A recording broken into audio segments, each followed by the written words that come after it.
సార్లు హత్యా ప్రయత్నం జరిగింది.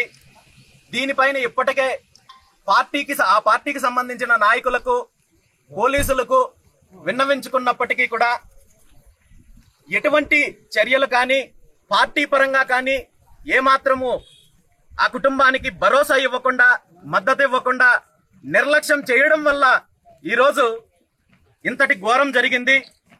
సంఘటన జరిగిన తర్వాత ఈ సంఘటనను తప్పుదారి పట్టించడం కోసము కొంతమంది పోలీసు అధికారులని సస్పెండ్ చేయడము, వాళ్ళ మీద చర్యలు తీసుకున్నారు తప్ప నిజానికి దీనికి ఈ సంఘటనకి బాధ్యత తీసుకోవాల్సింది ముఖ్యమంత్రి చంద్రబాబు నాయుడు గారు. ఎందుకంటే చంద్రబాబు నాయుడు గారు అధికారంలో లేకముందు ఇలాంటి సంఘటనలు జరిగినప్పుడు ఆ పార్టీకి సంబంధించిన కార్యకర్తలను గత ప్రభుత్వంలో హత్యలు జరిగినప్పుడు నేరుగా వెళ్లి భరోసా ఇచ్చేవాళ్ళు. నేరుగా ఆ సంఘటన జరిగినప్పుడు పాడి మోసిన సందర్భాలున్నాయి. మన ప్రభుత్వం వస్తుంది, మీ అందరికీ రక్షణ కల్పిస్తానని చెప్పి మాట ఇచ్చి ఈరోజు పుంగనూరు నియోజకవర్గంలో ఈ సంఘటన జరిగితే దానికి ప్రధాన కారణం చంద్రబాబు నాయుడు గారని ఎందుకంటున్నానంటే, పెద్దిరెడ్డి రామచంద్రారెడ్డి గారు తను ఏమి చేసినా ఈ నియోజకవర్గంలో చెల్లుతుంది. తను తప్పులు చేసిన, హత్య రాజకీయాలు చేసిన, అవినీతి చేసిన, వేల ఎకరాలు కొల్లగొట్టిన భూములు, ప్రజల భూములు కొల్లగొట్టిన, ప్రభుత్వ భూములు కొల్లగొట్టిన, అటవీ భూములు కొల్లగొట్టిన ఈ ప్రభుత్వం నన్ను ఏమీ చెయ్యలేదనే భరోసా ముఖ్యమంత్రి చంద్రబాబు నాయుడు గారు ఇవ్వడం వల్లే ఈరోజు ఇంతటి దారుణం జరిగింది.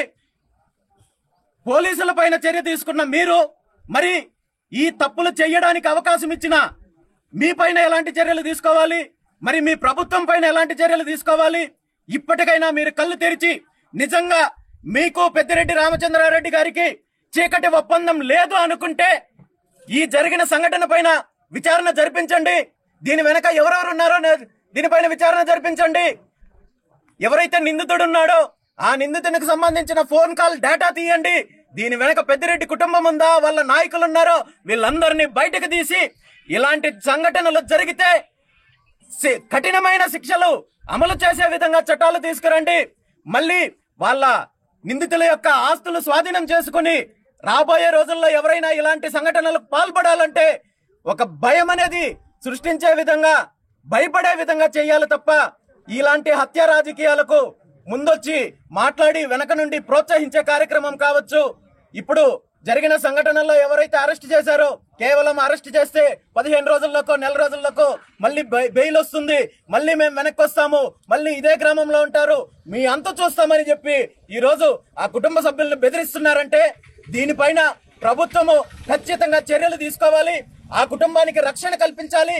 ఇలాంటి సంఘటనలు మళ్ళీ పునరావృతమైతే మాత్రం దీని మీద తీవ్రమైన పరిణామాలు ఎదుర్కోవాల్సి వస్తుందని చెప్పి ఈ సందర్భంగా ముఖ్యమంత్రి చంద్రబాబు నాయుడు గారిని కోరుకుంటున్నాను. మరిన్ని వీడియోస్ కోసం ఛానల్ ని సబ్స్క్రైబ్ చేయండి. లేటెస్ట్ అప్డేట్స్ కోసం వాట్సాప్ ఛానల్ ని ఫాలో అవ్వండి. ఆ లింక్ డిస్క్రిప్షన్ లో ఉంది.